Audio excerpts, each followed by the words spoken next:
Botanic haven চ্যানেলে সবাইকে স্বাগতম।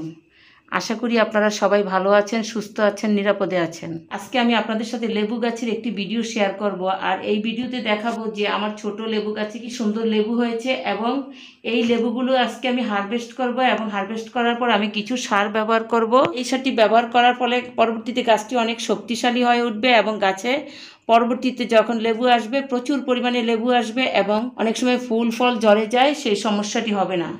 তো আশা করি আপনারা আমার ভিডিওটি না টেনে পুরো ভিডিওটি দেখবেন এবং ভালো লাগলে আমার চ্যানেলটিকে অবশ্যই সাবস্ক্রাইব করবেন। আপনাদের সবার কাছে অনুরোধ রইল। এই যে আমার এই সিডলেস লেবু গাছটি আমি 8-9 মাস আগে নার্সারি থেকে সংগ্রহ করেছি। এটার বয়স বেশি না, 8 থেকে 9 মাস হবে। তখন আমি একটি ভিডিও আপনাদের সাথে শেয়ার করেছিলাম এই গাছের প্রতিস্থাপন এবং কিভাবে আমি মাটি তৈরি করেছি। তারপর এই 8-9 মাসের ভিতর দেখেন গাছটিতে কি সুন্দর লেবু এসে গেছে। এই যে এখানে একটা লেবু, এই যে আবার এই যে লেবু, এগুলো এখন খাওয়ার উপযুক্ত হয়ে গেছে। এর আগে এখান থেকে আমি আরও লেবু হারভেস্ট করেছিলাম। তো আজকে আমি আপনাদেরকে এই লেবুগুলো হারভেস্ট করার সাথে সাথে একটি সার দিয়ে দেখাবো।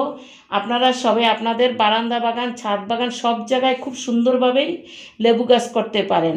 এবং আমি এখানে এটা আমার বারান্দা বাগানে এই লেবু গাছটি রাখি। আপনারা যদি এরকম একটি লেবু গাছ আপনাদের ছাদ বাগানে রাখেন, আমি গ্যারান্টি দিয়ে বলবো যে আপনাদের বাগানের আমার গাছ থেকে অনেক বেশি লেবু হবে এবং গাছটি অনেক সুন্দরভাবে বেড়ে উঠবে। কারণ এই সিডলেস লেবু গাছটি অনেক একটি উন্নত জাতের লেবু গাছ।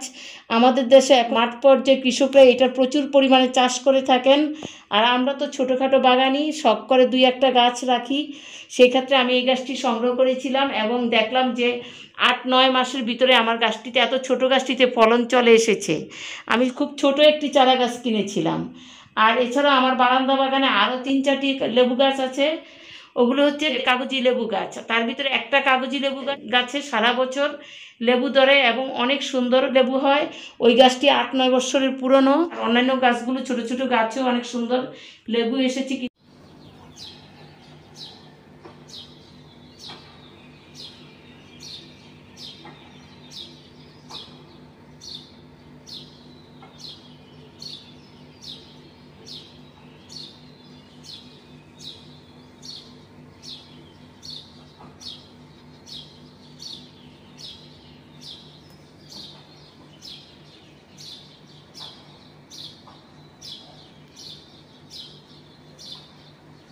এই গাছে যে সারটি ব্যবহার করব ওই সারটি আমি ওই আমার বাকি লেবু গাছগুলোতেও লেবু হারভেস্ট করার পর আমি ওই সারটি ব্যবহার করব।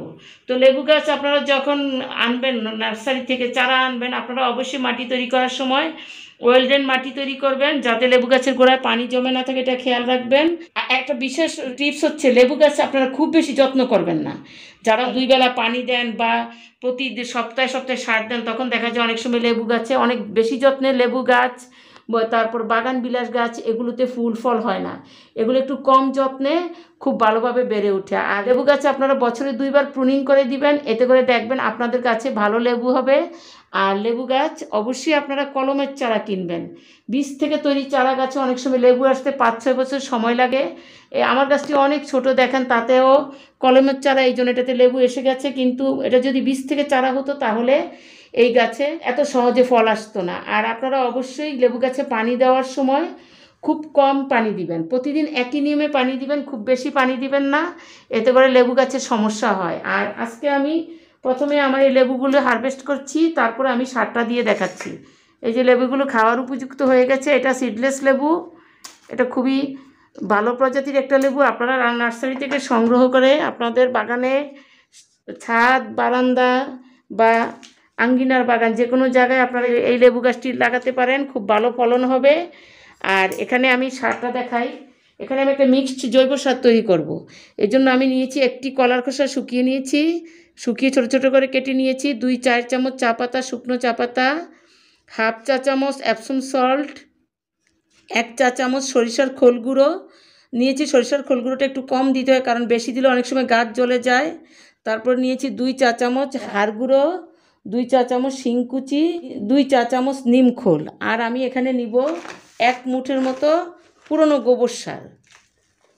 যেহেতু একটি গাছ, এই জন্য আমি এই পরিমাণ সার নিয়েছি। আপনারা যদি গাছ বেশি হয় তাহলে আপনারা সার বেশি করে বানিয়ে আপনাদের গাছের গোড়ায় লেবু হারভেস্ট করার পর দিয়ে দিবেন। এতে করে আপনাদের গাছের পরবর্তীতে গ্রোথ খুব ভালো হবে। এবং লেবু গাছের যে অনেক বড় একটা সমস্যা, অনেকের লেবু গাছে ফুল আসে কিন্তু ফুল ঝরে যায়, আবার অনেক সময় লেবুও ছোট ছোট অবস্থায় ফলন এসে আবার ঝরে পড়ে যায়। সেটা হবে না। আপনাদের যতগুলো ফুল হবে সবগুলো ফুল থেকে লেবু হবে। আর কিছু কিছু ফুল আছে ওগুলো ন্যাচারালি ঝরে যায়, ওগুলাতে লেবু হয় না, ওগুলো এমনিতেই ঝরে যায়। এটা নিয়ে হতাশ হওয়ার কিছু নাই। কিন্তু এই সারটা ব্যবহার করার ফলে আপনাদের কাছে প্রচুর লেবু হবে। তো আশা করি আপনারা এই সারটি ব্যবহার করবেন। আপনাদের গাছের ফল হারভেস্ট করার পর লেবু গাছে আপনারা সপ্তাহে সপ্তাহে সার দেওয়ার প্রয়োজন নাই। মাসে যদি আপনারা একবার এভাবে মিক্সড জৈব সার ব্যবহার করতে পারেন তাহলে আপনাদের কাছে খুব ভালো ফলন হবে। আর আপনারা মাঝে মাঝে যদি পারেন তরল সার দিতে পারেন, কলার খোসা বা অন্যান্য তরল সার। আর লেবু গাছে বিভিন্ন ধরনের পোকামাকড় আক্রমণ করে। যেমন আমার এই লেবু গাছটিতে অনেক স্ট্রং ছিল গাছটি, কিন্তু বর্ষাকাল যেহেতু এখন ফিডস, মাইটস, ডগা ছিদ্রকারী পোকা, শোষক পোকা, বিভিন্ন ধরনের পোকা দ্বারা গাছটি আক্রান্ত হয়। পাতাগুলো অনেক নষ্ট হয়েছে, অনেকগুলো পাতা পোকা খেয়ে ফেলেছে। যার কারণে আপনারা অবশ্যই এই সময় একটু ঘন ঘন নিম তেল স্প্রে করে দিবেন, তাহলে আপনাদের গাছটি ভালো থাকবে এবং পরবর্তীতে গাছটিতে অনেক ভালো ফলন হবে। এরপর আমি সার দেওয়ার পর গাছে ভালোভাবে পানি দিয়ে দিব। আর আপনারা অবশ্যই গাছটিকে পুরো সানলাইটে রাখবেন। আর যদি খুব বেশি রোদ না থাকে অন্তত 5-6 ঘন্টা রোদে রাখবেন, তাহলে আপনাদের কাছে অবশ্যই লেবু হবে। এভাবে আপনি আপনার লেবু গাছের যত্ন করতে পারেন। আমি আমার বাগান করার শুরু থেকে আমার বাগানে লেবু গাছ রাখি এবং মোটামুটি বারান্দা বাগানি হিসাবে খুব ভালো ফলন পেয়ে থাকি। তো আশা করি আপনারাও আপনাদের বাগানে এভাবে লেবু গাছ লাগাবেন এবং সুন্দর সুন্দর লেবু উপভোগ করবেন। আর লেবু গাছে আপনারা যখন গোবর সার দিবেন বা যে কোনো গাছেই আপনারা গোবর সার দিবেন, সারটা অবশ্যই 1 বছরে পুরনো হতে হবে। আপনারা কখনো কাঁচা গোবর সার দিবেন না, এতে করে গাছের গোড়া অনেক সময় জ্বলে যায়।